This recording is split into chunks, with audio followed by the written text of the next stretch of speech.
안녕하십니까. 행복한 아침 이재용입니다. 안녕하세요. 정예인입니다. 오늘은 7월 14일 금요일이고요. 스타와 함께 건강 고민 들어보고 건강 정보 챙기는 행복진료실 준비해놨습니다. 네, 그에 앞서 날씨부터 전해드리겠습니다. 박소영 기상캐스터 안녕하세요. 네, 상암동에 나와 있습니다. 밤사이 정말 많은 비가 내렸는데요. 어제부터 현재까지 수도권 많은 곳에는 190mm가 넘는 많은 비가 내렸습니다. 모레까지는 강한 비바람에 대비해 주셔야겠습니다.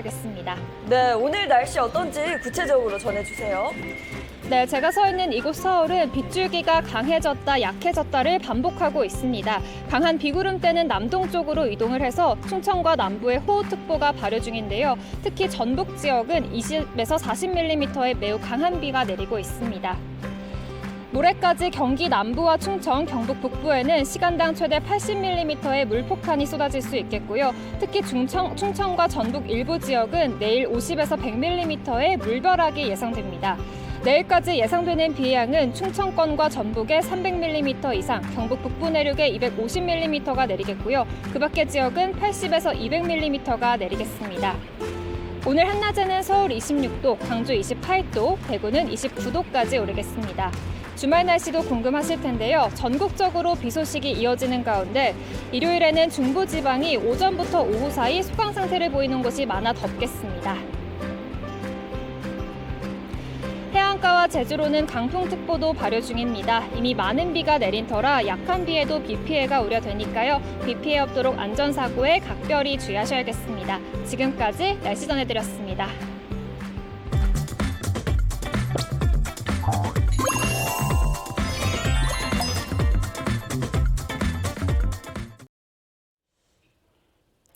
네, 화제 이슈를 발빠르게 전해드리는 모닝 브리핑 순서입니다. 이고은 변호사와 함께합니다. 어서 오세요. 안녕하세요. 네, 첫 번째 이슈부터 전해주시죠. 네, 첫 번째 이슈, 유승준 비자 소송 승소입니다. 정부의 비자 발급 거부에 반발해서 소송을 낸 가수 유승준 씨가 항소심에서 승소했다라는 소식입니다. 어제 서울고법은 유 씨가 주 로스앤젤레스 총영사를 상대로 낸 이 재외동포 비자 발급 거부 처분 취소 소송에서 원고 패소 판결한 원심을 깨고 유 씨의 손을 들어줬는데요. 앞서 1심 재판부는 이 군입대를 피하며 위험과 희생을 함께 나누어 부담하는 책임을 영영 이행하지 않았다라면서 비자 발급 거부의 정당성을 인정했지만 항소심의 판단은 좀 달랐습니다. 2심 재판부는 개정 전 재외동포법 제5조 제2항을 근거로 들면서 유 씨의 손을 들어줬습니다. 네, 이번 항소심 재판부가 1심과 가장 다르게 판단한 근거로 개정 전 재외동포법을 언급했습니다. 네. 이게 뭔지 좀 궁금해요. 개정 전 재외동포법에 따르면요, 이 병역을 기피할 목적으로 이 외국 국적을 취득하고 대한민국의 국적을 상실한 경우 또는 이 국익을 해칠 우려가 있는 경우에는 이 재외동포 체류 자격을 부여하지 않는다 이렇게 명시하고 있는데요. 제가 앞서 언급했던 이 병역 규정에 적용을 받는 재외동포 같은 경우에는 38세가 된 때로부터는 이 체류 자격을 부여받는다라는 단서 조항이 있기 때문에 이 유 씨의 경우에는 병역 규정에 따라서 비자 발급이 거부된 만큼 38세가 된 이후에는 체류권을 부여해야 한다라는 것이 항소심 판단의 취지입니다. 재외동포법 같은 경우에는 2017년 이후에 개정이 되면서 병역을 기피한 외국 국적의 동포의 경우라도 41세를 넘기더라도 이 법무부 장관의 재량에 따라서 체류 자격의 부여를 거부할 수 있도록 개정이 됐습니다. 그런데 유 씨 같은 경우에는 법 개정 전에 비자를 신청했기 때문에 개정 전 법이 적용이 된 그런 케이스입니다. 그러면 판결에 따라서 유승준 씨 입국이 이제 가능해지는 겁니까?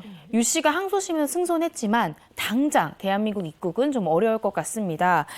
총영사관에서 또다시 소송전을 불사하면서 거부를 할 가능성도 있는 데다가 아직까지 정부의 입국금지 처분이 유효한 그런 상태이기 때문입니다.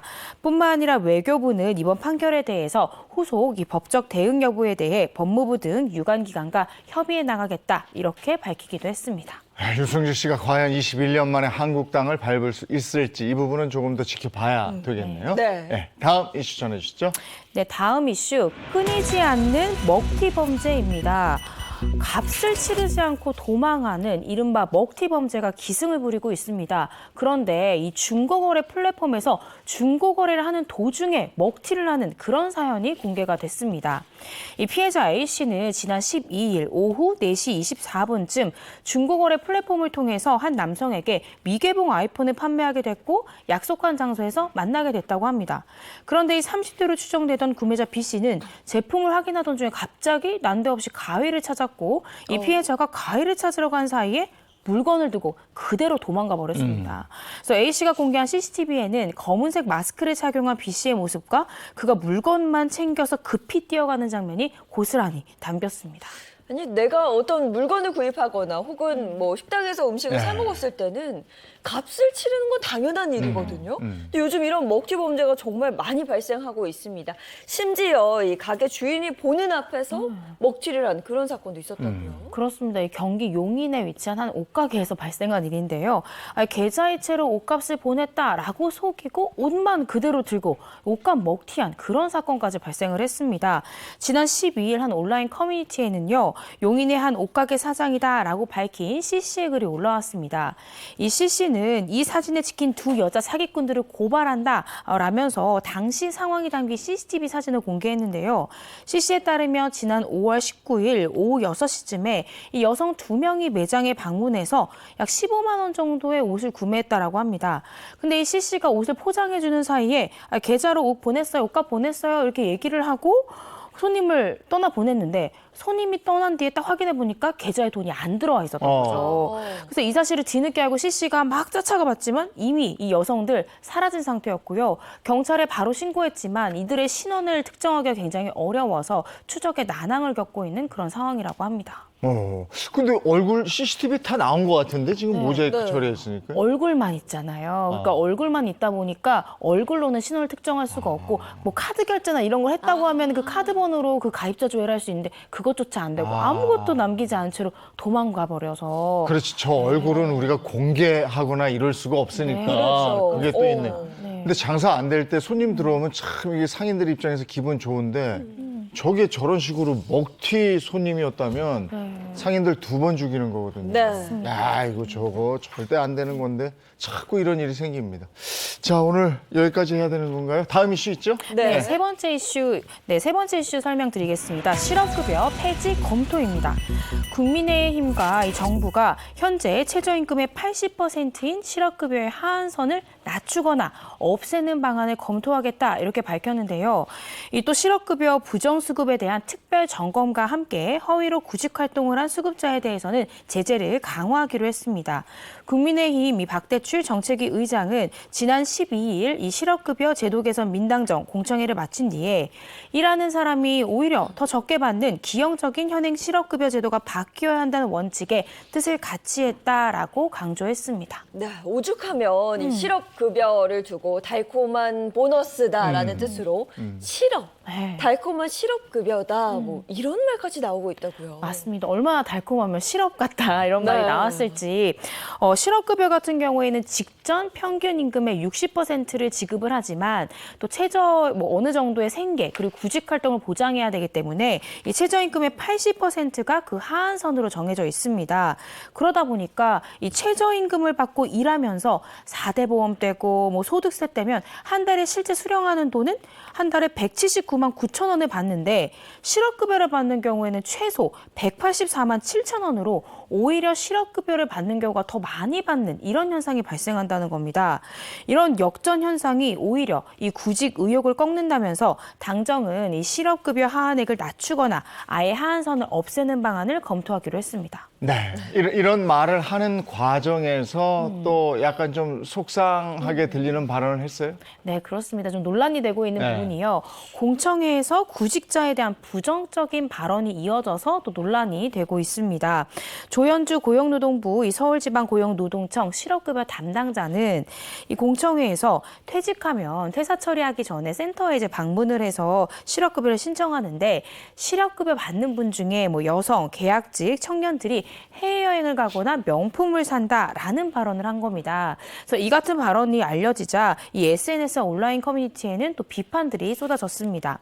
이 실업급여를 노려가며 몇 달 단위로 일하고 그만둔다는 거는 말이 안 된다. 이 실업급여를 많이 받는 거는 사용자들이 자기들이 뽑아놓고 필요한 기간만 노동력을 쓰고 정규직 전환을 시켜주지 않기 때문이라면서 이 해당 발언을 한 것은 아예 현실을 모르거나 아니면 호도한 것이다라고 주장하는 의견도 있었고요.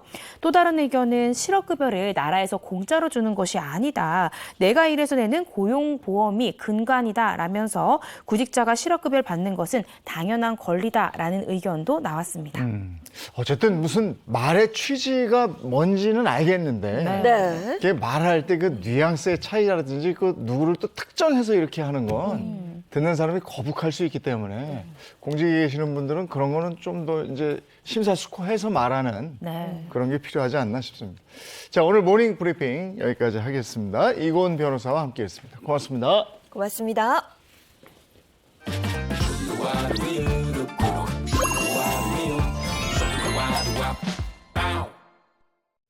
혹시 예은 씨도 네. 사춘기 겪었어요? 아유, 그럼요. 말 못할 시기가 그래? 있었습니다. 그때는 지금처럼 이렇게 밝게 웃지 않았어요. 어두웠던 시기가 있었는데요. 재용 아나운서는 어땠어요? 전 심하게 겪었죠. 심하게. 질풍노도의 시기. 네. 안 겪었을 것 같은데. 아유, 저도 겪었습니다. 자, 누구나 뭐 이 정도의 차이는 있지만 사춘기를 겪게 되죠. 오늘 그 얘기를 좀 하겠습니다. 메디컬 토크쇼 닥터 하우스에서 확인하시죠. 건강관리 어떻게 하고 계십니까? 내 몸을 위한 노하우를 전해드리는 메디컬 토크쇼 닥터하우스와 함께하세요. 안녕하세요. MC 이정수입니다. 안녕하세요. 소아청소년과 전문의 한희연입니다. 네, 소아청소년과 전문의는 처음 뵙는 것 같아요. 제가 또 딸 둘 키우고 있어서 오늘 관심이 너무 많은데 오늘 어떤 주제로 얘기할까요? 주제를 먼저 말씀드리기 전에 질문부터 하나 할까요? 네. 혹시 만약에 따님이 또래보다 크다면 어떨까요? 너무 좋은 거 아닌가요? 그냥 좋은 거 아닌가요, 무조건? 그래서 오늘의 주제, 또래보다 너무 큰 내 아이, 설마 성조숙증입니다. 그래요? 아니, 키가 작은 거는 문제가 되는 것 같긴 하지만 큰 게 문제가 되나요? 네, 옛날엔 또래보다 크면 다행이지만 최근에는 조금 달라졌습니다. 바로 성조숙증 때문인데요. 그러니까 결국 너무 빨리 크는 것도 병이 될 수 있다는 겁니다. 그렇군요. 키가 너무 빨리 크는 것도 문제. 그러면 성조숙증이라는 건 정확하게 어떤 병이에요? 성조숙증은 사춘기 현상이 지나치게 빨리 시작되는 질환인데요. 여의 경우는 만 8세 이전에, 남아의 경우는 만 9세 이전에 사춘기가 시작될 때 진단할 수 있는 질환입니다. 그런데 우리 학습도 그렇고 뭔가 조금 조기교육 중요하게 생각하는데 또래보다 더 빨리 발달한다고 해서 그게 무슨 문제가 되는군요. 성조숙증은 2차 성징이 일찍 나타나기 때문에 아동의 신체는 물론 정신 건강에도 악영향을 미칠 수 있습니다. 신체적으로는 성장판이 일찍 닫혀서 키가 예상보다 더 작게 클 수도 있고요.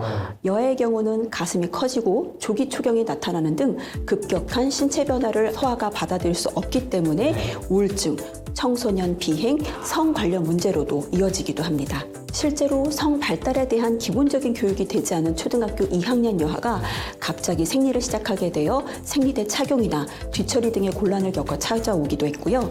커진 가슴을 부끄럽게 여겨서 여름에도 반팔을 입지 않거나 허리를 구부리고 다니던 여아는 결국 우울 증상을 호소하기도 하였습니다.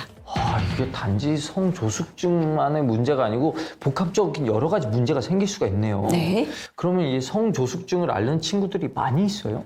네, 안타깝게도 최근 부쩍 많아졌습니다. 성조숙증 진료 인원만 봐도 지난 2017년에는 약 95,524명으로 10만 명 이하에 그쳤는데 2021년 약 16만 6,645명으로 급격히 늘어난 것을 보면 알 수 있습니다.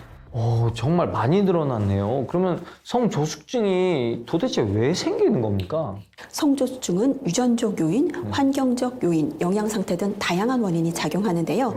여아는 특별한 원인 질환이 없이 발생하는 특별한 특발성 성조숙증이 대부분인 경우가 많고요. 남아의 경우는 중추신경계 종양이나 고환 질환, 갑상선 기능 저하증 등 기질적인 질환과 관련이 있다라고 알려져 있습니다. 그렇군요. 네. 또한 과한 영양 섭취로 비만한 환자가 많아지고 환경 호르몬의 노출이 많아지는 것도 성조숙증을 증가시키는 원인 중에 하나로 지목되고 있습니다. 아, 요즘에 비만 있는 친구들이 많이 있긴 한데 비만이 왜 성조숙증과 관련이 있을까요? 몸속에 지방이 너무 많으면 성장 호르몬의 분비를 억제시키고 성 호르몬의 분비를 촉진시켜서 2차 성장을 앞당기기 때문입니다. 아, 그렇구나. 그러면은 우리 아이가 좀 또래보다 큰데 왜 이렇게 크지? 라는 생각이 들면은 이거 성조숙증으로 의심하면 되는 건가요? 꼭 그런 건 아니고요. 성조숙증은 사춘기의 신체 변화가 지나치게 빠르게 진행될 때 의심해 볼 수 있습니다.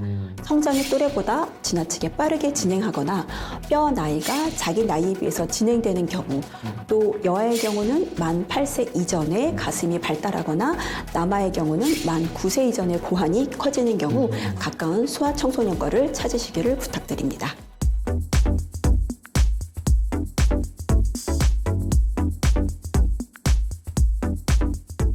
아, 그러면 이게 치료가 되는 건가요? 치료돼요? 네, 가능합니다. 기질적인 원인이 있는 경우는 기질적인 치료를 하게 됩니다.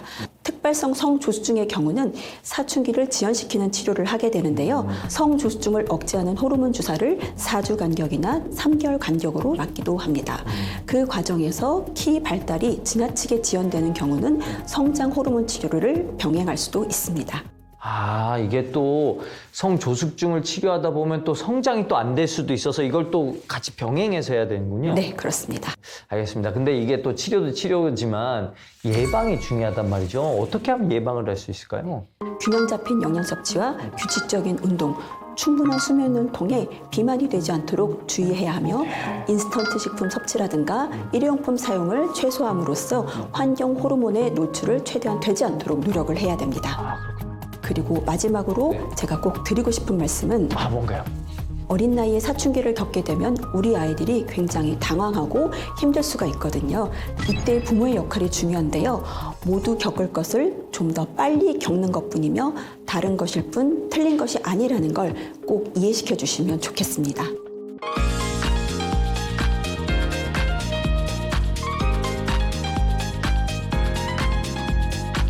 성조숙증 말로만 들었지 좀 잘 몰랐던 부분들이 있었는데 오늘 그 부분을 아주 시원하게 알려주신 한희연 선생님과 함께했습니다. 감사합니다. 고맙습니다. 지금 여러분은 내 몸을 위한 노하우를 전해드리는 메디컬 토크쇼 닥터하우스와 함께하고 계시고요. 이번에는 비뇨의학과 선생님을 모셨습니다. 안녕하세요. 비뇨의학과 전문의 김학주입니다. 와, 제가 이제 남자다 보니까 굉장히 궁금한 게 많아요. 오늘 주제가 뭔가요? 바로 이겁니다. 이건 돌멩이 아닙니까? 네, 돌멩이 맞아요. 네. 오늘의 주제는 바로 몸속에서 돌이 자란다. 출산 뺨치는 고통 요로결석입니다. 근데 결석이라 그러면 막 요런 게 결석이고 돌이지 이거는 너무하신 거 아닙니까? 네, 보통은 이 정도 크기일 때 발견이 되고는 하는데요. 네. 적절한 시기에 치료를 받지 않는 경우에는 크기가 매우 커져가지고 이 정도처럼 거의 10cm 크기까지 자라는 경우도 본 적이 있습니다. 아, 그래요? 그래요? 그럼 너무 무서운데? 이 무서운 요로결석, 이건 대체 무슨 병입니까? 몸속에서 자라는 돌 요로결석은 소변을 만들고 이를 배설하는 길인 요로의 결석, 즉 돌이 만들어지는 병입니다. 신장, 요관, 방광에 생기는 모든 결석을 통칭해 요로결석이라 부르는데 대부분의 요석은 신장에서 만들어지며 요관, 방광, 요도 등에서도 발견되죠. 제가 근데 요로결석을 경험해보지 못해서 모르는지 몰라도 그게 그렇게 아프군요. 그게 아프군요. 이거는 너무하신 거 아닙니까? 실제로 출산을 겪으신 분들은 출산의 고통에 빗대기도 하고요. 혹은 꼭 칼에 찔리는 느낌과도 같다고 표현하세요. 아, 그렇군요. 신장에 있던 결석이 요관을 타고 아래로 내려가다가 요관을 막아버리면 소변이 밑으로 내려가지 못하게 되기 때문에 신장 내부에 소변이 고이면서 붓게 되거든요. 예. 그러면 신장을 감싸고 있는 얇은 막이 찢어지게 되는데 그때 엄청난 통증이 생깁니다. 인간이 경험할 수 있는 최악의 통증이라 해도 과언이 아닌데요. 그뿐만 아니라 요로 감염, 신기능 저하 등의 합병증을 유발하기도 하니 주의가 필요하죠. 아, 그렇군요. 아, 그럼 좀 진짜 피했으면 좋겠는데 대체 요로결석은 왜 생기는 걸까요? 요로결석을 이루는 성분은 정상적으로 소변에 포함되어 있고요. 이들 성분이 복합적인 원인에 의해 농축되어 작은 결정을 이루고 이것이 커져서 요로결석이 만들어지는데요. 요로 모양에 문제가 있다든가 온도, 습도, 식습관 등의 환경적인 요인, 유전적인 요인, 약물, 요로 감염 등의 요인이 복합적으로 작용하면 생길 수 있어요. 아, 그렇군요. 그러면 요로결석도 계절과 관계가 있습니까? 그렇습니다. 네. 특히 요즘 같은 여름철에 더 위험한 질병인데요. 오. 높은 기온으로 인해 땀을 많이 흘리면서 몸속 수분이 부족해지고 적절한 수분이 섭취되지 않게 되면 소변의 양이 줄면서 농도는 진해져서 결석이 생길 위험이 커지죠. 여기에 햇볕에 노출되는 시간이 길어지며 늘어난 비타민 D 합성량이 결석 생성을 더 빠르게 만들기도 합니다. 아, 그렇군요. 그러면 실제 여름에 환자분이 많이 찾아오시겠네요.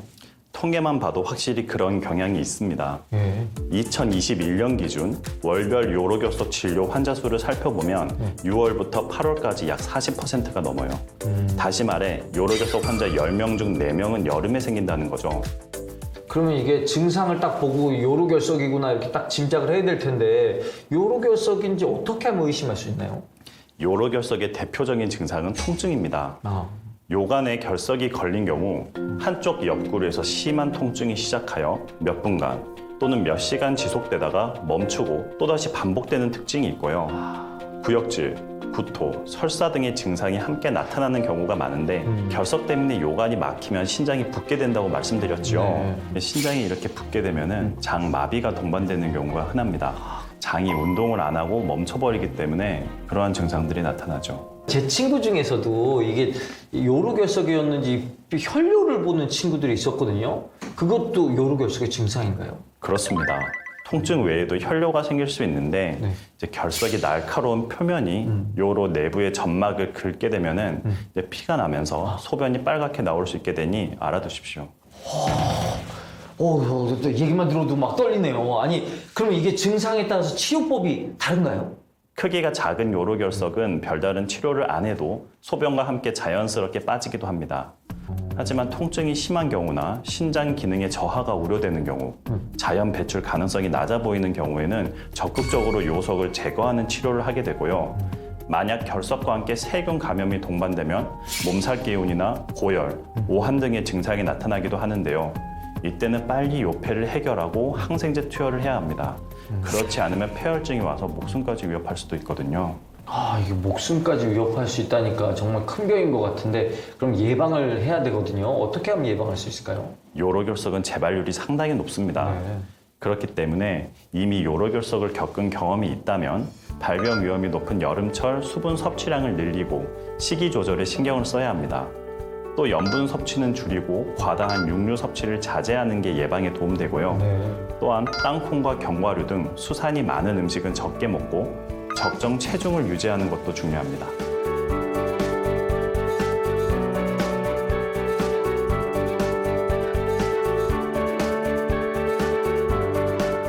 출산만큼 고통을 겪는다는 요로결석, 우리 주의해야 되겠습니다. 오늘 좋은 정보 말씀해주신 김학주 선생님 감사합니다. 고맙습니다. 네. 다음 이 시간에도 더 알찬 정보로 돌아오도록 하겠습니다. 지금까지 닥터하우스 MC 이정수였습니다.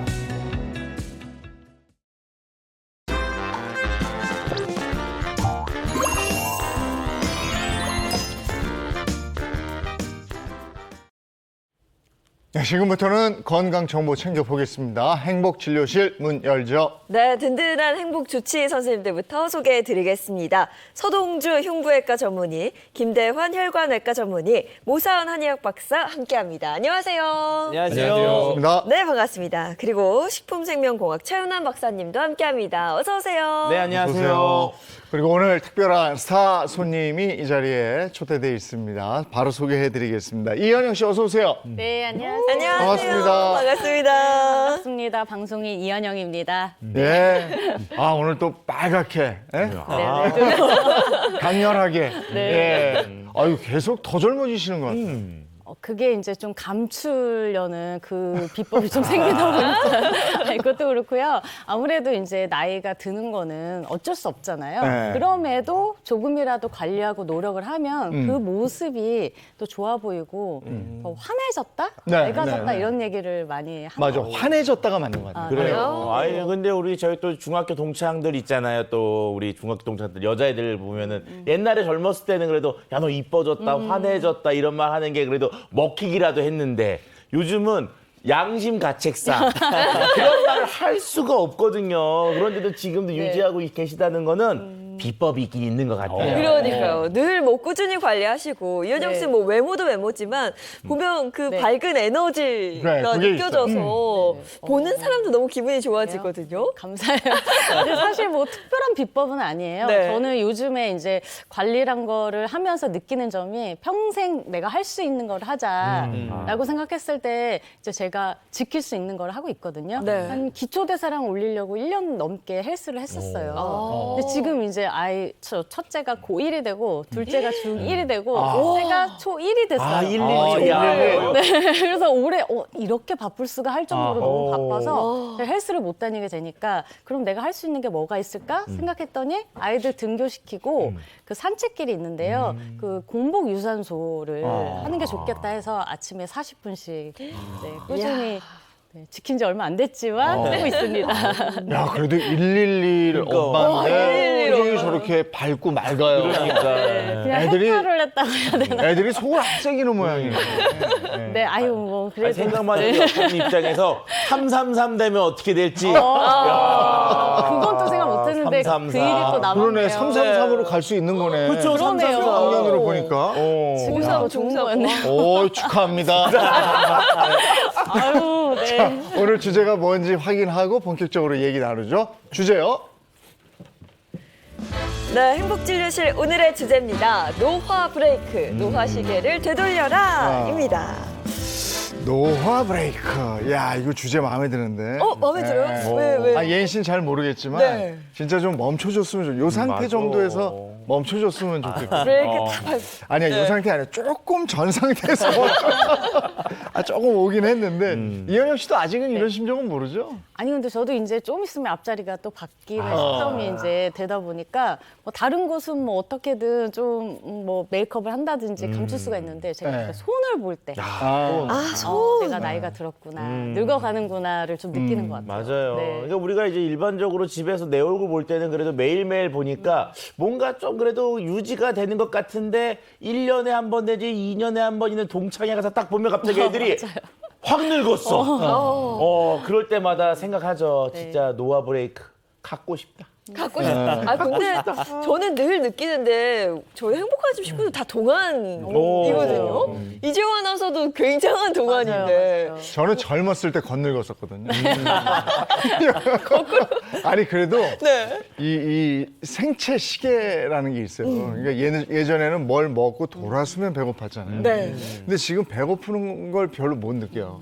근데 끼니가 되면 누가 먹으면 먹어. 근데 그렇게 뭐 배고프다 이런 느낌이 없어요. 그건 좀 희한하더라고. 맞아요. 나이 들면 항상 말씀하시는 게 네. 뭐 먹고 싶어서 배고파서 먹는 게 아니라 그냥 살려고 먹어. 약 먹으려고 먹어. 이렇게 말씀하시는 분들 많은데요. 이런 분들 미국에서 한 연구가 있었습니다. 이걸 좀 들어보시면 재밌을 텐데 배고픔을 느끼는 것만으로도 노화를 늦출 수가 있다고 합니다. 아니 잠깐 이거 말이 안 되는 게 배고프잖아요. 그럼 일단 미간 찌푸러지고요. 그다음에 날카로워져서 와이프하고 싸우고 아니 이런데 어떻게 노화가 늦춰집니까? 이게 말이 돼야죠 진짜 이거는. 네, 이건 이제 미국 미시간대 연구팀에서 흥미로운 연구 결과를 발표를 했었는데요. 인체와 사람하고 우리 병적으로 유전자가 75% 비슷한 우리 초파리를 가지고 했던 실험입니다. 간헐적 단식이 노화에 미치는 영향이었는데요. 그러니까 간헐적 단식을 시키기 위해서 우리 BCAA라고 하는 우리 분지세 아미노산입니다. 가지사슬 아미노산을 가장 적게 들어있는 먹이를 줬다고 합니다. 사실 이렇게 주면 얘네들이 먹은 게 없으니까 영양가가 떨어지고 빨리 죽어야 되는데 오히려 간헐적 단식을 하고 이런 식으로 좀 굶겼더니 초파리의 수명이 더 늘어난다고 합니다. 와, 이거 정말 상상도 못한 결과예요. 좀 배고픈 상태로 만들었더니 수명이 길어졌다. 이 너무한 거 아닌가요? 네, 그렇죠. 이게 조금 세부적으로 보면요. 이 연구팀이 이 BCAA 함량을 낮추게 되면요. 유전자 발현에 영향을 주는 이 히스톤이라는 단백질이 생성되는데요. 이것이 바로 배고픔과 노화 사이에 이제 연결이 되어 있다라는 걸 좀 확인을 한 것이죠. 이게 이제 배고픔이 쉽게 말하면 이제 간헐적 단식과 비슷한 효과를 보여서요. 이 노화를 늦추는 데 효과가 있다고 합니다. 그런데 아직까지는 뭐 사람에게 적용한 실험 결과는 아니기 때문에 조금 추이를 볼 필요는 있을 것 같습니다. 그럼 배고픔을 느끼는 게 포만감을 느끼는 것보다 좋다. 좋다. 오래 산다. 이런 연구 결과인데 이렇게 연구가 계속 거듭되다 보면 노화 브레이크가 제대로 나오지 않을까 네. 이런 생각도 드는데요. 네, 다들 노화 브레이크 관심이 많으신데요. 노화 브레이크를 말씀드리기에 앞서서 질문을 먼저 하나 하고 시작해 보겠습니다. 네. 화면을 함께 보시겠습니다. 자, 잘 한번 보세요. 이거 체크. 내가 늙었다고 느낀다. 체크를 한번 해보실까요? 배울 만큼 배웠다고 느낀다.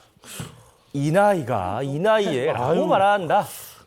내일은 기약할 수 없다고 느껴진다. 그렇지.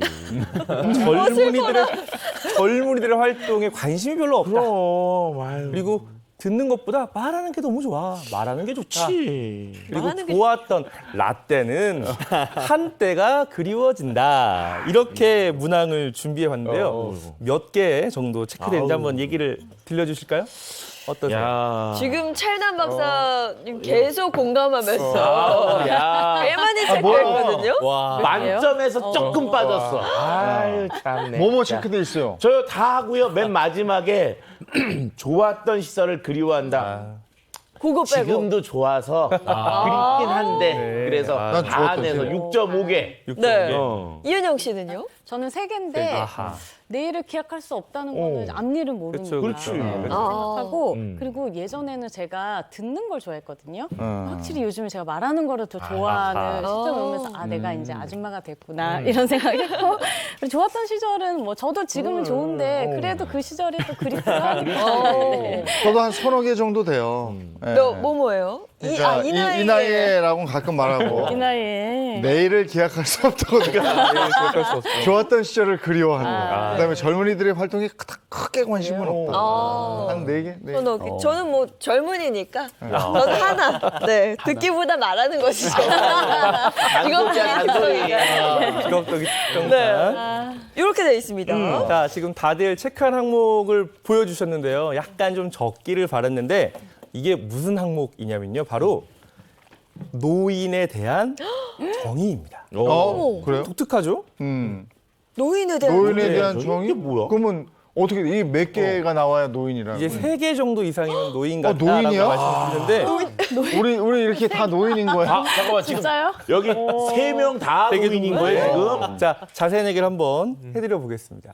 네네. 금방 체크해본 건 이제 노인의 정의인데요. 이제 나이 먹으면서 당연히 뭐 이 나이에 아니면 뭐 미래를 기약할 수 없다 이런 감정들이 자연스럽게 생기는데 노인의 정의인데 가만히 보면 좀 특이점이 있을 겁니다. 뭔가 좀 특이한 점이 있어요. 특이한 점? 노인. 뭐죠? 지금 보니까 뭐 다시 봐도 특이점은 모르겠고요. 그냥 옛날부터 좀 나이 먹으면 느끼는 그런 감정인 것 같은데 그닥 특이점은 없는데 이게. 저는 좀 알 것 같은데 네. 대부분 이제 노인하면 만 65세 이상 이렇게 나이를 딱 얘기를 하잖아요. 근데 지금 여기에는 나이 얘기가 네. 맞습니다. 정확하게 짚으셨습니다. 봐보시면 노인의 정의인데 나이에 대한 얘기가 전혀 없어요. 그렇기 때문에 사실 이 노인이라는 건요. 이게 나이가 늙으면서 자연스럽게 노인이 되는 게 아니라 내가 마음이 늙으면 내가 마음적으로 내가 늙었다. 벌써 노인이라고 얘기하니까 노인이 되는 거지. 절대로 나이 먹었다고 그래서 다 노인이 되는 거예요. 아니 그게 참 중요한 것 같긴 해요. 삶의 자세에 따라서 이 사람이 나이는 많은데 청년 같은 분이 있고 네. 진짜 다르거든요. 이게 외모 건강도 거기에 따라서 달라지고 이러더라고요. 네, 관련해서 네. 제가 얼마 전에 정말 깜짝 놀란 적이 있는데요. 웨딩드레스 하면 딱 떠오르는 디자이너. 혹시 아시는 분 있어요? 통 알턱이 없죠. 그렇죠. 알 턱이 없죠. 네, 뭐 가장 최근에 결혼한 그렇죠. 저는 알고 있습니다. 네. 베라왕이라는 뭐 브랜드가 있고 그래요? 이게 디자이너의 이름이기도 한데 이분의 나이가 정말 놀랍습니다. 사진 한번 보실까요? 네. 어? 아유, 저분이 베라왕이에요? 젊으시네. 얼굴은 이제 처음 보실 거예요. 30대 정도? 30대 나이 좀 근데 추측해 보세요. 눈빛에 약간 관록이 있으셔서 제가 봤을 때는 그 맥시멈 네. 한 50살 정도. 아, 그래. 이렇게 보니까 50살. 눈빛에 약간 그 좀 있어. 이렇게 웃기가. 보니까 50대 초반 정도? 내 네, 또래 초반. 정도?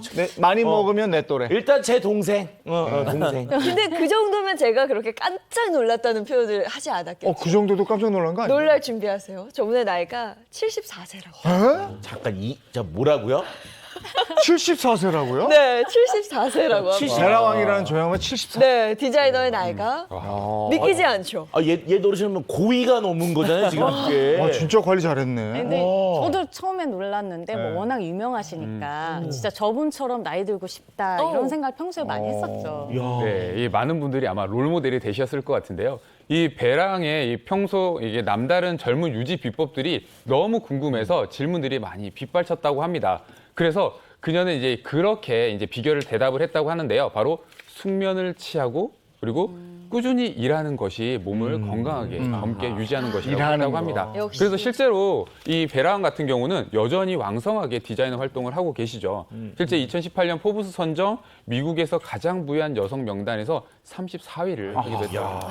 아니 근데 몸과 마음 게 같이 젊게 산다는 거 솔직히 우리가 알긴 알아도 대부분 다 몸, 마음 신경 안 쓰고 얼굴만 좀 집중 관리하잖아요. 그래서 저희가 여기 보면 좀 이렇게 얼굴들은 좀 젊어 보이는데 몸도 그럴지 좀 걱정이 되긴 하거든요. 자, 그럴 줄 알고 제가 몇 가지 신체 테스트를 드려봤는데요. 함께 나가서 직접 측정해 보실까요? 네. 누구 나갈까요? 보시죠. 이주환 네, 저하고. 현영 씨 네. 나가서 저는 뭐 6.5개 나와가지고 오늘은 빠질래요. 예. 네, 이거는 네. 그 집에서 따라하실 수 있긴 한데 자칫 좀 넘어지실 수 있기 때문에 넘어질 수 있는 환경에서 좀 안전할 수 있는 곳에 하시는 게 좋고 제가 집에서 한번 해보니까 신발을 벗으시는 게 좋아요. 자, 신발을 벗고 제가 먼저 앞에서 시범을 좀 보여드릴게요. 자, 손깍지를 껴서 이거를 줄넘기 넘듯이 넘어보는 겁니다. 아, 이걸요? 자, 이렇게 안쪽 다리를 아이고 이게 한 나이 넘어갔고요. 그리고 반대편 다리도 이렇게 해서 이거를? 이렇게 분딩이 이렇게 올라오면 20대다. 근데 이게 가능해요? 단계마다 조금 이게 있어요. 가능해? 저 실은 뒤에 살짝 풀었습니다. 한번 해보실까요? 이거는 되지만 이게 일로 들어간다고? 네네. 한번 좀. 이게 손을 풀어야지 안. 이게 잠시만요. 쉽지 않죠. 천천히. 나 이거 안 들어가는데. 들어왔다. 얘 들어왔어. 들어왔어. 우리 이거 엉덩이에서 이게 엉덩이에서 지나가면 돼, 굽딩이. 엉덩이를 안 지나가. 일어나 보실까요? 자, 이제 야. 설명해 드릴게요. 이거 엉덩이에서 안 지나가요. 이렇게 완전히 엉덩이까지 오면 20대 신체는 이게 어깨 관절, 코어 근육, 그다음에 유연성을 다 포함하는 건데 엉덩이 이렇게 걸리면 30대. 네, 그리고 한쪽 다리만 넘어갔으면 네. 40대. 그래도 두 쪽 넘어갔으니까. 한쪽 다리도 안 됐다. 그러면 50대 신체 나이인데 어렵죠. 어려워요. 난이도를 하나 어려울 것 맞춰서 같은데. 어깨 아파. 조금 더 난이도 낮은 걸로 하나 준비를 해보겠습니다. 자, 우리 방송을 보실 때 우리 눕방 좋아하죠, 눕방. 자, 엎드려서 편하게 엎드린 상태에서 손을 이렇게 뒤로 이렇게 해주시면 좋습니다. 이거 아니에요. 이렇게 뒤로 이렇게 하신 다음에 상체를 천천히 쭉 하고 많이 올라가시네. 많이 올라가시는데? 이렇게. 아주 이게 어느 정도는 되냐? 네. 이거를 보는 건데 이것 역시 이 높이에 따라서 들어 올리는 높이에 따라서 신체 나이 측정이 되는데요. 한번 해보실까요? 나 지금 옆에 자가 있는데 그걸로 자, 재는 거 제가 이걸로 한번 나 계란 짓을 하는 것 같아. 어깨가 걸려. 아니에요? 이지영 교수님. 자. 50대 기수. 네, 올라와 보십시오. 자, 좋습니다. 턱 잘하시네. 기준으로 기준이니까 턱 기준으로 20cm. 20cm. 좋습니다. 그리고 우리 이현영 씨 자, 한번 신발 벗고. 네. 다 잘하시는데요? 그러니까. 잘해야 될 텐데. 시험은 아니니까요. 네네. 집에서 이제 해보면서 늘릴 수 있으니까 한번 들어봐 주세요. 아유, 쭉 올라가요. 쭉. 40cm야, 여기는. 좋습니다. 이게 30cm 이상이면 아주 좋음. 신체 나이가 건강하다. 그래요? 20cm면 이 정도면은 봐줄만하다. 좋음. 10에서 분발해야 20cm 사이면 보통인데 10cm도 안 올라간다. 그러면 내 몸의 신체 나이를 올리도록 노력을 좀 해야 되는 상황이다. 정리할 수 있겠죠. 예, 저도 좀 더 올릴 수 있도록 노력해야 되겠네요. 네. 아 근데 제일 잘하신 것 같아서. 열심히 하고 있습니다. 좋겠다. 공부도 잘하고 많이 올라가고. 고맙습니다. 야, 간단하게 측정이 되네요, 이게. 네, 뭐 집에서 가족들끼리 해봐도 뭔가 게임처럼 재밌게 할 수 있을 그러네요. 것 같아서 네. 따라해 보시면 좋을 것 같습니다. 뭐 사실 몸도 몸이지만 네. 여자들은 그런 것 같아요.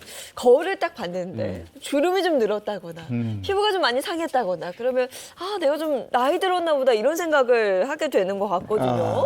그리고 또 저희는 매일 화장하니까 현용 씨 같은 경우에도 화장이 뭔가 잘 되는 날이 있고 맞아요. 이게 뭔가 베이스가 전혀 이렇게 뜬다 그러죠. 그럴 때 이제 차이를 좀 느끼시죠. 확실히 이제 환절기 때나 잠을 좀 많이 못 잤거나 고민이 좀 있을 때 다음날 화장이 하나도 안 먹고 네, 다 뜨는 그런 경험을 하고 있죠. 네. 네, 그렇죠. 그만큼 사실 노화에서 뺄 수가 없는 게 바로 이 피부 노화인데요. 그래서 이번에는 피부 나이를 한번 체크해 볼까 합니다. 네, 화면을 보시고요. 해당되는 내용이 있나 한번 살펴보시면 좋을 것 같습니다. 화면 보시죠. 네, 피부가 따끔거린다. 네. 기미나 검버섯 등의 잡티가 급격하게 늘었다. 베개 자국이 오래 간다. 피부 표면이 거칠거칠하다. 모공이 확연히 눈에 띈다. 아유. 네, 이렇게인데요. 자, 아니 이제 몇 개나 여기서 해당되는지. 이렇게 아유 막 어유 이런 소리가 야, 어떤지 네. 제가 그냥 저는 먼저 뭐 아유, 젊으니까 역시 네, 저는 오. 그냥 예전보다 이 베개 등에 눌린 자국이 좀 오래 갔다. 오. 네 예전보다 네 한 개 정도고요. 네. 차이나 박사 적으신데요? 저도 1.5. 저 일단 뭐 피부가 좋아 보이시긴 한데. 왜냐면 이게 먹은 게 많아갖고요. 눌려도 바로 올라와요. 근데 거칠거칠해진 것 같고 그다음에 밑에 이거 있잖아요. 모공이 확연히 이게 옛날에도 좀 잘 보였는데 요즘도 잘 보이는 것 같아서 이건 늘어나진 않은 것 같아서 1.5 해봤습니다. 네 현영 씨 전 두 개인데 저도 피부가 좀 따끔거리는 건조해서 건조해서. 네, 그런 걸 느끼고 저도 모공이 예전보다 조금 눈에 보이기 시작하더라고요. 네. 저는 기미하고 검버섯 잡티가 늘었다. 베개 등에 눌린 자국이 오래 갔다. 네. 이거 한 2개. 네, 지금 사실은 조금 이제 피부 노화가 진행되시는 분들이 계시는데요. 바로 5개의 증상을 말씀드렸는데 여기서 2개 이상이 해당된다고 하면요. 피부 노화가 진행되고 있는 중입니다. 아주 이 사소한 증상이라도 이 피부 노화가 이렇게 진행되고 있는 걸 이제 볼 수 있는데요. 보통 이제 피부가 따끔거리고 거칠어지는 것을 보게 되면요. 우리 몸에서 콜라겐 섬유가 감소했을 때 나타나는 증상이고요. 이 피부 속에 진피를 구성하고 있는 게 바로 이제 콜라겐 섬유인데요. 이게 노화가 일어나면서 사실 함께 줄어들기 때문이죠. 또 하나 잡티가 급격하게 늘어났다는 것은요. 우리 몸에 노화된 멜라닌 세포가 늘어났다는 증거고요. 또 베개 자국이 오래 가거나 모공이 눈에 띄게 늘었다고 하면 이거는 피부 탄력 저하가 이제 의심돼 볼 수 있는 것이죠. 아니 뭐 그런데 뭐 지금 뭐 몸 나이 뭐 그다음에 피부 노화 이런 얘기만 자꾸 하시니까 좀 이렇게 행복한 아침 시작했는데 갑자기 행복은 안 하고 점점 약간 안 행복해지는 것 같은데 뭐 이거 좀 어떻게 해결해 주셔야 되는 거 아닙니까 이거 진짜? 뭐 그래서 오늘 그 노화 브레이크를 쓸 때 알려주겠다고 하셨잖아요. 믿습니다. 대체 뭔가요, 노화 브레이크가? 네, 노화 시계를 되돌릴 수 있는 노화 브레이크는 바로 방탄 호르몬이라고 불리는 성장 호르몬입니다. 아, 방탄 호르몬. 이게 성장 호르몬이다. 예. 이걸 어떻게 한다고요? 막아버린다고요? 막는다는 뜻인가요? 호르몬 하면 우리 그냥 성장하는 아이들에게 네. 쓰는 그런 이야기로 알고 있는데 어떻게 된 건가요? 네, 성장 호르몬 그 이름 때문에 대부분 성장하는 아이들한테만 나오고 아이들한테만 중요하다라고 생각을 하시는데요. 우리 몸에서 이제 평생 분비되는 호르몬이고요. 뼈, 연골 등의 성장뿐만이 아니라 지방 분해와 단백질 합성을 촉진시키는 작용에 관여하는 아주 중요한 물질입니다. 하지만 이 성장 호르몬이 나이가 들수록 점점 줄어들기 때문에 문제가 되는 건데요. 성장 호르몬은 성장이 끝나는 20대를 기점으로 해서요. 10년 주기로 14.5%씩 감소합니다. 그러다가 60대가 되면 20대의 50% 이하로 떨어지게 됩니다. 이 성장 호르몬이라는 게 성장할 때만 나오는 게 아니다. 여기까지는 저도 이해가 되는데 이게 어째서 노화와 연관이 있다는 걸까요? 네, 우리 몸은 계속 성장과 회복을 반복하죠. 성장 호르몬이 이 성장과 회복에 깊은 관련이 있기 때문에 그렇습니다. 근육도 손상을 통해서 회복이 되고 나이가 들수록 노화가 이루어지는데 이 근육이 성장 호르몬으로 회복이 되는데 만약에 노화 호르몬, 즉 성장 호르몬이 부족해서 근육 회복이 안 되면 어떻습니까? 운동 능력이 떨어지죠. 관절이 굳죠. 그러면서 뼈에 영양분이 빠지는 골다공증도 악화가 되는데 문제는 이렇게 활동 능력이 떨어지면 정서적으로 우울증이나 불안감 그리고 인지장애 같은 복합적인 노화 종합 세트가 온다라는 건데요. 심지어 피부도 재생에 굉장히 중요한 조직이죠. 성장 호르몬과 깊은 관련이 있어서 부족할 때는 두께가 얇아져서 주름이 쉽게 온다고 하니까 노화 종합 선물 세트를 막는 방탕 호르몬, 성장 호르몬이 굉장히 중요하다 말씀을 드리는 겁니다. 네, 성장 호르몬. 그러면 그냥 이거를 늘려야 된다 말씀만 하지 마시고 방법을 좀 배워봐야 할 것 같아요. 방법. 네, 서동 선생님 뭐 운동을 준비하셨다고요? 네, 그렇습니다. 이 성장 호르몬을 샘솟게 하려면요. 일단 낮에 햇빛을 받으면서 운동을 하는 게 굉장히 중요합니다. 그렇게 되면 성장 호르몬뿐만 아니라요. 우리 몸에서 사실 세로토닌까지 합성이 많이 되게 되는데요. 세로토닌은 멜라토닌의 재료가 되기 때문에 밤에 뭐 숙면에도 좋고요. 그리고 피부 건강에도 좋은 영향을 미치게 됩니다. 그리고 운동이라고 해서요. 무조건 무리한 운동보다는요. 약간 빠르게 걷기, 계단 오르기 등 이렇게 간단한 운동들을 해주시는 게 좋고요. 그리고 매일 규칙적으로 30분 이상씩 규칙적으로 운동해 주시면 좋을 것 같습니다.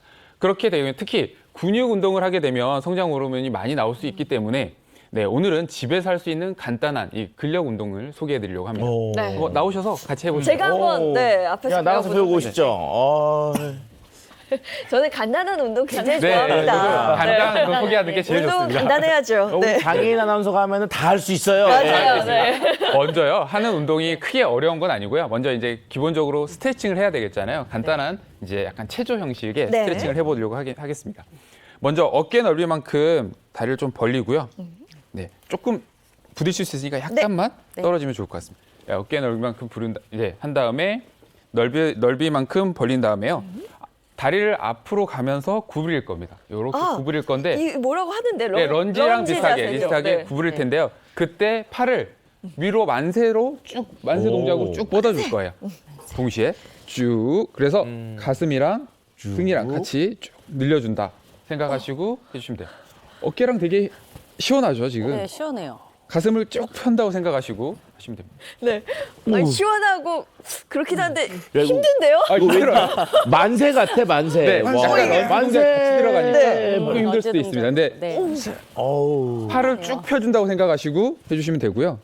이렇게 해서 일단 전신 스트레칭까지 아마 하시면 시원하실 거예요. 이 만세가 쉬운 것 같죠? 나이 들면 만세도 어려워. 그러니까 어깨가 안 올라가요, 이게. 괜찮으시죠? 괜찮아요. 괜찮으시죠? 네, 네. 네. 어우. 네, 이렇게 스트레칭을 했다라고 하면요. 이제 근력 운동을 해야 될 텐데요. 근력 운동의 사실 핵심은 바로 하체 운동이잖아요. 하체 중요하죠. 네, 그렇기 때문에 오늘 근력. 스쿼트를 할 텐데요. 스쿼트를 네. 풀 스쿼트라고 해서 쭉 끝까지 앉는 스쿼트이 아니라 네. 하프 스쿼트, 그러니까 반 정도 앉는다라고 생각하시면 됩니다. 네. 그래서 허벅지가 한 일자가 된다, 평평하게 된다라고 생각하시면 되고요.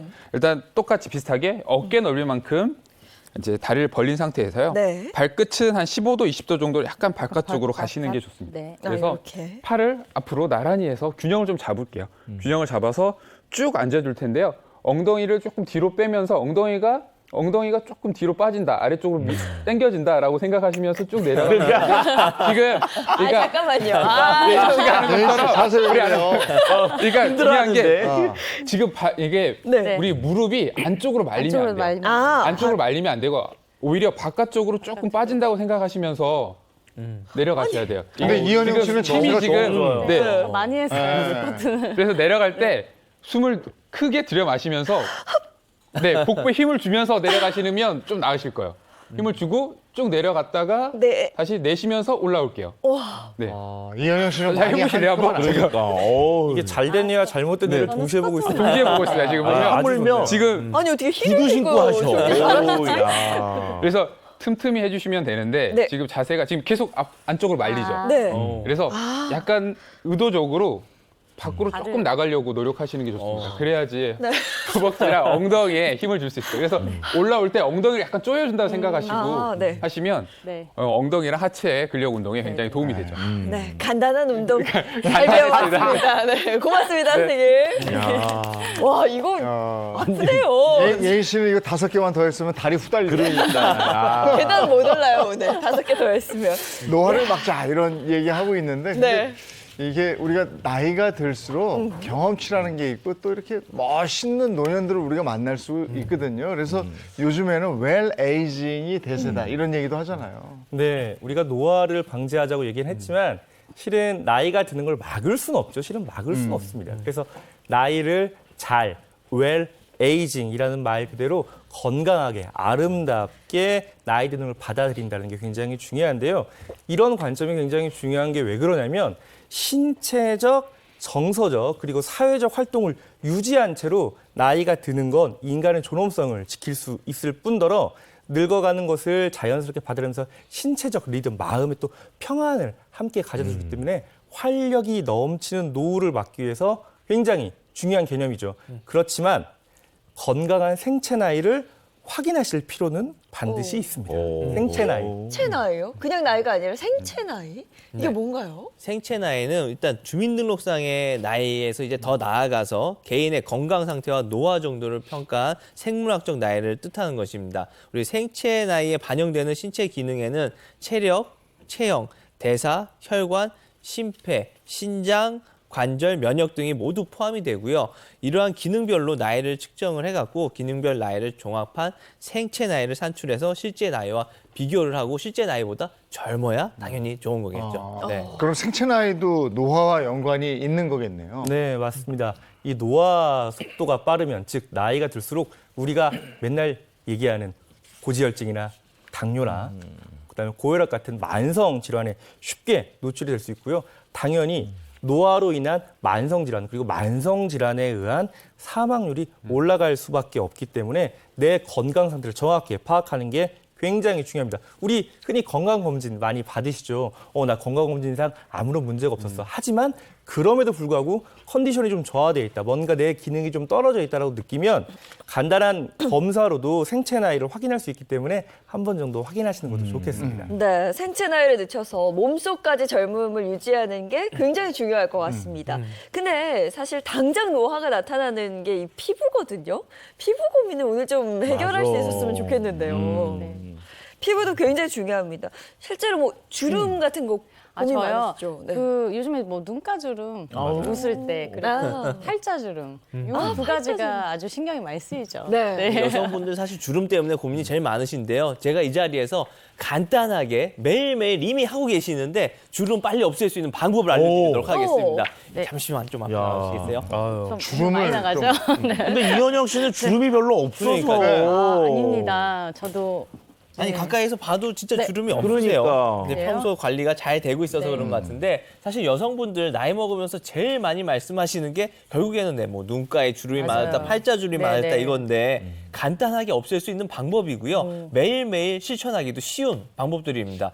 제가 알려드리고 싶은 거는 일단 우리 매일 세수하시잖아요. 그렇죠. 세수하실 세안을 때 하죠. 네. 우리 눈가 주름을 없애기 위해서 조금만 신경을 써주시면 되는데 눈 주위를 이렇게 그냥 이렇게 돌려요? 돌려주듯이 좀 이렇게? 해주시는 건데 이유가요. 네. 우리 눈 주위에는 우리 눈썹부터 시작을 해서 네. 안쪽 이제 정면부터 시작할게요. 네, 네. 정면, 뭐 동자료, 사주공, 찬중, 스읍이라고 그래서 눈 주위에 6개의 혈이 있나요? 혈자리들이 모여 있습니다.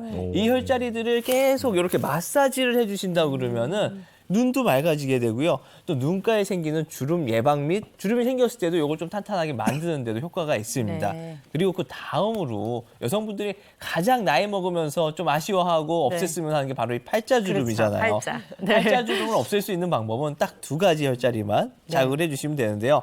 여기 코 옆에 있는 네. 우리 영양혈이라고 하죠. 영양혈. 그리고 입술이 딱 끝나는 자리 있어요. 이 지창혈입니다. 이곳을 계속 좀 마사지를 해주시는데 우리 마사지라고 그러면 특별히 뭐 여기 그래요? 꼭꼭 이렇게 누르는 게 아니라요. 네. 세수할 때 가만히 보면 항상 지나가는 자리예요. 네, 이렇게. 사실 이 모든 자리들은 세게 꾹꾹 누르면은 오히려 악효과가 날 수가 있으니까 네네. 세수할 때 이 자리들을 조금만 더 신경 써서 살짝 더 자극이 될 수 있도록만 해주시면은 평소 주름 관리하는데 많이 도움이 될 수가 되게 있습니다. 간단하네요. 엄청 간단하죠. 네. 이거 다 끝입니다. 이렇게 매일매일 세수할 때 이렇게 관리만 이렇게 해주시면 돼요. 손쉽게 할 수 있다니 네. 당장 해야 되겠어요. 네. 매일매일 시청해 주시면 될 것 같습니다. 네, 고맙습니다. 네. 감사합니다. 오늘부터 그냥 가볍게 해보면 될 것 같아요. 그러니까. 저는 근데 이현영 씨 그 클로즈업 돼서 얼굴 다 나왔는데 너무 예뻐서 저는 진짜 아니, 깜짝 내가 놀랐어요. 여기다 예인 씨하고 썼잖아. 이쁘게 생긴 얼굴이네. 저희 비밀 노트인데 보고선 깜짝 아우, 놀랐어요. 감사합니다. 아니, 사람이 이렇게 훅 잡으니까 더 예쁘게 나오네요. 그래요? 오늘 클로즈업 하신다고 네. 사실 말씀하셨는데 제가 걱정했거든요. 아우, 전혀요. 아니, 우리는 훅 잡으면 내가 깜짝 놀랐어. 야, 네, 대단하다. 지압법까지 야, 사람을 관리 배워봤습니다. 잘하셨어요. 네. 자, 생체 나이를 막을 수 있는, 노화를 막을 수 있는 특급 비법. 이번에는 최연원 박사님. 예, 일단 우리가 뭐 노화 그러면 여러 노화가 있는데 정말 이 중에서도 정말 막고 싶은 노화. 그러면 당연히 피부 노화를 일반적으로 얘기를 하시는데요. 자, 본격적인 비법 소개를 하기 전에 이것으로 피부 노화를 예방하고 있다는 분의 사연이 있거든요. 영상으로 먼저 보도록 하시죠. 누구도 피할 수 없는 노화를 조금이라도 늦추기 위해 노력하고 있는 주인공을 만났는데요. 59세 이진영 씨입니다. 몇 년 전서부터요. 사람 만나기도 싫고 어디 나가는 것도 귀찮고 또 집에 있으면 자꾸 눕게 되고 누워있다 보니까 우울증이 오더라고요. 이러고 있으니까 저희 큰딸이 운동을 해보는 게 어떠냐. 운동을 하면 생체 나이도 젊어지고 건강에도 좋으니까 운동을 해보라고 해서 혼자서 조용히 할 수 있는 골프를 시작했어요. 노화를 늦추기 위해선 체력도 중요하기 때문에 근력과 유연성 강화에 도움이 되는 골프로 건강관리를 하고 있다는데요. 진영 씨의 일과를 지켜볼까요? 운동하고 집에 왔으니 시원한 얼음물이라도 마시려나 싶었는데 냉동실에서 꺼내든 건 숟가락? 지금 어느 숟가락으로 뭐 하시려고요? 주름 마사지 하려고요. 주름 마사지요? 네, 눈가랑 팔자랑 목주름이랑 주름이 잡히는데 언수저로 하면 주름이 좀 펴지지 않을까 해서요. 50대 이후 신체 전반적으로 노화가 진행되는 걸 느꼈다는 진영 씨. 특히 나날이 깊어지는 주름 때문에 피부 관리에 신경을 쓰게 됐답니다. 너무 세게 하지 않고 주름을 편다는 느낌으로 살살 하시면 돼요. 어느 숟가락 마사지 외에도 꾸준히 하는 주름 관리 비법이 있다는 진영 씨. 김밥김이에요. 이걸로 뭐 하시려고요? 이거요? 천연 마사지 팩 하려고요. 김팩. 김에는 주름 개선에 도움을 주는 비타민 A가 함유돼 있다는 사실. 이렇게. 피부가 건조할수록 주름이 늘어나기 때문에 천연팩으로 촉촉함을 유지한다는데요. 마스크팩처럼 오린 김에 에센스 역할을 대신할 요거트를 발라 밀착력을 높여주면 완성! 진영 씨는 일주일에 3번씩 천연 김팩을 해준다네요. 이렇게 하고 10분만 있으면 돼요. 10분이요? 네. 매끈한 피부를 기대하던 그때 이거 벌써 왔나 보네. 집에 손님이 찾아왔는데요. 언니 얼굴이 뭐야? 김팩. 어서 들어와. 너무 놀랬어. 그게 뭐야? 무섭다. 주름 관리에 너무 열중한 탓일까? 오늘 친한 동생과 놀기로 한 약속을 깜빡 잊었나 봅니다. 한 살이라도 젊을 때 피부 관리를 해야 한다는 말을 간과했다는 진영 씨. 한땐 피부 미인이라 불릴 정도로 고운 얼굴이었다는데요. 그러나 50대 중반부터 급격히 찾아왔다는 노화, 남다른 사연이 있답니다. 저희 부모님이 치매가 걸리셔가지고 제가 한 몇 년 동안 케어를 해야 됐었어요. 스트레스도 너무 많이 받고 잠도 못 자고 마음도 무겁고 하니까 갑자기 확 늙더라고요. 그래서 주름이 더 깊어지기 전에 평소에 꾸준히 관리한다는 그녀. 음식도 신경 써서 먹는답니다. 여름엔 피부 노화 방지 성분이 풍부한 수박을 꼭 챙겨 먹는다는군요. 밥보다 과일을 더 잘 먹지. 이제 나도 나이 들었나 봐. 피부가 너무 건조하고 발라도 건조하고 주름도 장난 아니고 자고 일어나면은 하나씩 더 생기는 것 같아. 동생도 주름 고민은 마찬가지. 너도 블루베리 넣어서 먹을 거지? 다른 건 몰라도 매일 챙겨 먹는 게 있다는데 바로 요 분말이랍니다. 지금 이거 넣으신 거 뭐예요? 이거요, 로얄 젤리 분말 가루인데요.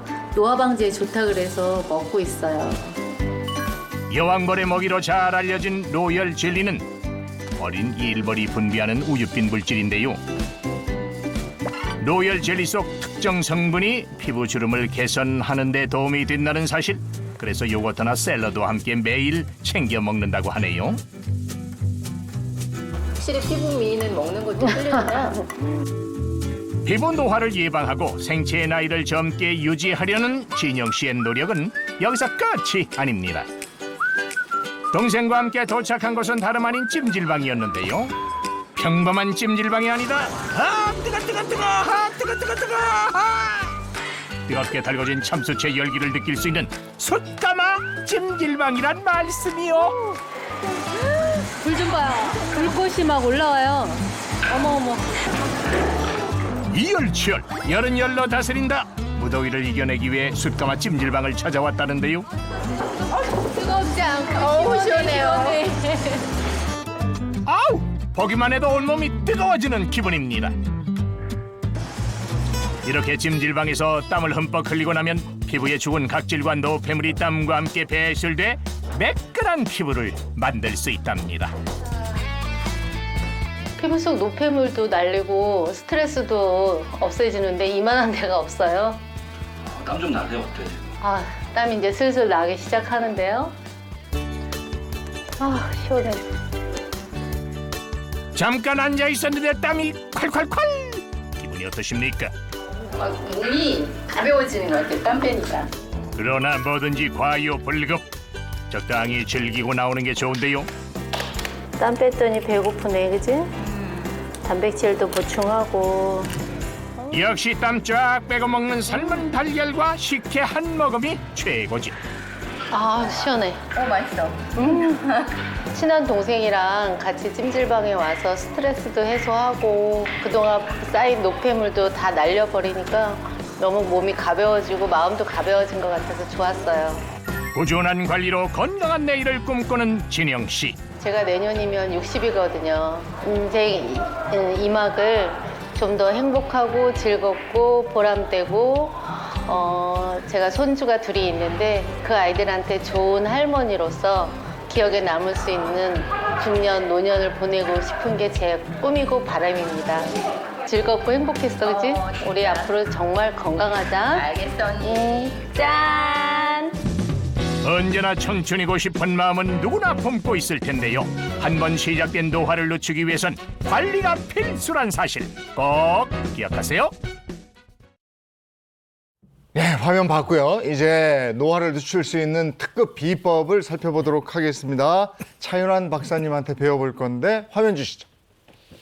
자, 노화를 늦추고 젊게 사는 비법 건강 팁은 로열 젤리입니다. 로얄 젤리 하면 그 벌들이 만들어내는 걸로 알고 있는데 맞나요? 맞습니다. 자, 일단 노열 젤리에 대해 설명을 하면요. 이제 일벌들이 생산해내는 여왕벌의 먹이라고 생각하시면 되는데 이 만드는 과정이 좀 복잡해요. 어떤 게 있느냐? 5일에서 15일 정도밖에 되지 않는 어린 일벌들이 꿀과 꽃가루 같은 것들을 먹고요. 몸에서 소화를 시킨 다음에 이걸 가지고 합성해서 머리 쪽에 있는 인두선으로 배출해냅니다. 그것들이 바로 이 노열 젤리라고 하는데요. 양질의 단백질과 지방산, 각종 비타민과 무기질 이런 것들이 40여 종이나 되는 생리활성 물질들이 풍부하게 들어있는 것이 바로 이 노얄 젤리로 알려져 있습니다. 근데 이게 사람도 그렇지만 이름을 이래서 잘 지어야 되거든요. 이름에서 풍기는 이미지가 있는데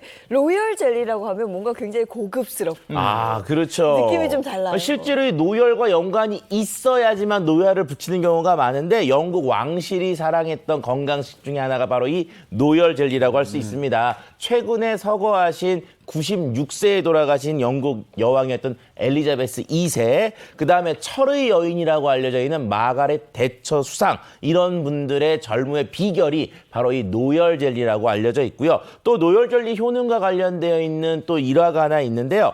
로마의 교황 비오 12세가 1954년에 위독한 상황이었어요. 그런데 어떻게 할까 이런 고민을 할 때 주치인 니칼토 리시 박사가 교황에게 노열 젤리를 처방해서 회복됐다고 합니다. 이때부터 노열 젤리가 세계적으로 각광을 받게 됐죠. 이 로얄 젤리는 불로장생의 묘약으로 또 알려져 있지 않습니까? 네, 맞습니다. 로얄 젤리는 이제 불로장생의 묘약으로 알려지게 되면서 왕들이 즐겨 먹게 됐는데요. 프랑스의 나폴레옹도 이 로얄 젤리를 즐겨 먹었다고 하고요. 중국에서는 로얄 젤리를 왕의 우유라고 해서 왕유라고까지 불렀다고 합니다. 그렇군요. 근데 이게 몸이 뭔가 젊어지는 것 말고 피부 건강에도 로얄 젤리가 도움을 줄까요? 네, 최근 국내 대학 연구팀에서는 로얄 젤리 속 피부 주름 개선 효과에 집중을 했는데요. 연구팀은 40여 명을 대상으로 12주간 피부에 로얄 젤리를 발라서 시험을 해보았더니 주름이 최대 21% 개선된 것으로 보고했다고 합니다. 네. 이 앞에 있죠? 네, 저희 앞에 준비가 되어 있으니까 한번 맛을 보고 야. 이야기를 좀 나눠볼게요. 사실 저는 미리 몰래 좀 먹어봤는데 이게 맛있어요. 네. 이름이 노열이라서 얘가 먹는데 좀 노열이 된 것 같지 않습니까? 아, 이게 시큼한 맛이 있어요. 그렇죠. 근데 이렇게 뭔가 타서 먹고 이러면 요 안에 있는 요 가루가 로얄 젤리고 네. 요거는 요거트잖아요. 그죠? 이게 또 피부 주름 개선뿐 아니라 청춘의 묘약이라고 하니까 아, 맛있어요. 맛도 있는데 근데 아까 로얄 젤리가 이제 여왕벌의 먹이라고 하셨잖아요. 여왕벌이 그 일벌들에 비해서 몸집이 큰 게 이것과 좀 연관이 있는 걸까요? 네, 그렇죠. 여왕벌은요, 일벌보다 이 몸집이 한 2배 이상 큰데요. 몸집만 차이 나는 게 아니라 이 산란 능력도 차이가 보입니다. 일벌은 평생 알을 낳지 못하지만 여왕벌은 하루에 한 2,000개에서 3,000개의 알을 산란할 수 있어서 평생에 걸쳐서 약 200만 개의 알을 낳는다고 합니다. 하지만 무엇보다 더 큰 차이가 있는데 바로 수명인데요. 노열 젤리를 먹은 여왕벌은 최장 한 7년 정도 산다고 하는데 일벌은 평균 수명이 7주라고 하니까 굉장히 많이 차이가 나죠. 네. 근데 사실 요즘 꿀 되게 귀하잖아요. 그쵸. 근데 이 로얄 젤리가 더 특별하다고 말할 수 있는 그런 이유가 있을까요? 네, 우리 꿀은 인류가 오래전부터 이용해온 영양 가득한 식품 중에 하나인데요. 이제 벌집 가득 채워지는 이 꿀과 달리 로얄 젤리는 벌집 속 왕대라는 곳에서만 채워지는 것으로 아주 그 희소성이 있기 때문에 우리가 중요하다고 얘기를 하는 겁니다. 왕대는 수천 개의 벌집 중에 한두 개뿐이고요. 여기에 로얄 젤리를 채우려면 수개월이 소요된다고 합니다. 또한 왕대 하나당 채취할 수 있는 로얄 젤리의 양이 0.1에서 0.5g 정도로 매우 적기 때문에 꿀에 비해서 더욱더 귀한 대접을 받게 되는 것이죠. 그렇군요. 그럼 지금부터 로얄 젤리의 핵심 성분에 대해서 한번 알아볼까요? 보여주시죠. 자, 첫 번째 성분입니다. 로열 락틴. 예. 입니다. 노열 락틴은 단백질의 일종으로요. 일반 유충이 여왕벌로 성장하는 데 도움을 주는 성분 중에 하나입니다. 노열 락틴이 체내에 들어오면요. 성장 호르몬과 유사한 성장 유도 물질로 작용하게 된다고 합니다. 아, 성장 호르몬이라는 건 노화와 함께 줄어들고. 네. 근데 이게 성장에만 관여하는 게 아니라고요. 네, 그렇죠. 이게 관련된 실험을 하나 소개해 드릴까 하는데요. 일본의 한 연구팀에서 로열 젤리와 이 초파리의 성장 호르몬 관계를 한번 살펴봤는데요. 수명이 14일 정도인 초파리에게 로열 젤리를 먹였을 때 그 크기와 산란 능력을 비교했을 때 한 2배 이상 증가했다고 하고요. 수명은 한 10일 정도 늘었다고 합니다. 이것은 아마도 로열 젤리 속에 들어있는 핵심 성분인 이 로열 락틴이 세포의 크기와 그리고 수명에 영향을 끼쳐서 성장을 촉진한 것으로 분석하고 있죠. 네. 자, 로얄 젤리의 두 번째 성분도 알아봅니다.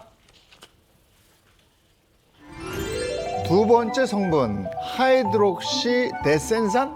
예, 맞습니다. 하이드록시 데센산. 예, 하이드록시 데센산은 여성 호르몬인 에스트로겐과 분자 구조가 매우 비슷한 불포화 지방산인데요. 폐경기 여성의 골다공증이나 심혈관 질환 등의 노화 관련 질병을 예방하는 데 도움이 되는 것으로 알려져 있습니다. 그 이유가 바로 이 하이드로데센산 성분이 활성산소를 제거하는 능력이 있기 때문으로 얘기가 되고 있는데요. 특히 이 성분이 굉장히 높은 항균력을 가지고 있는데 우리가 일반적으로 항균력, 항생제 하면 생각나는 게 페니실린이잖아요.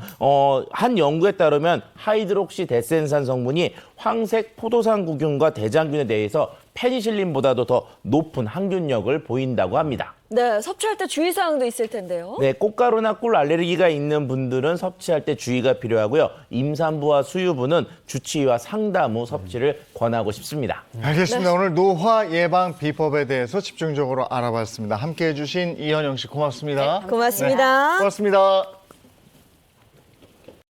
비가 계속 오는데 비가 몰려다니다 보니까 비 피해가 속출하고 있어요. 그러니까요. 어제 또 밤 사이에 많은 비가 내리면서 전국적으로 비 피해가 굉장히 많이 발생하고 있습니다.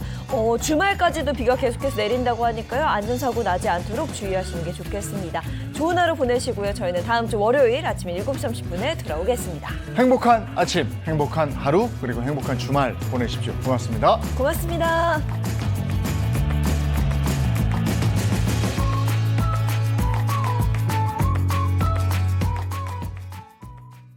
채널 A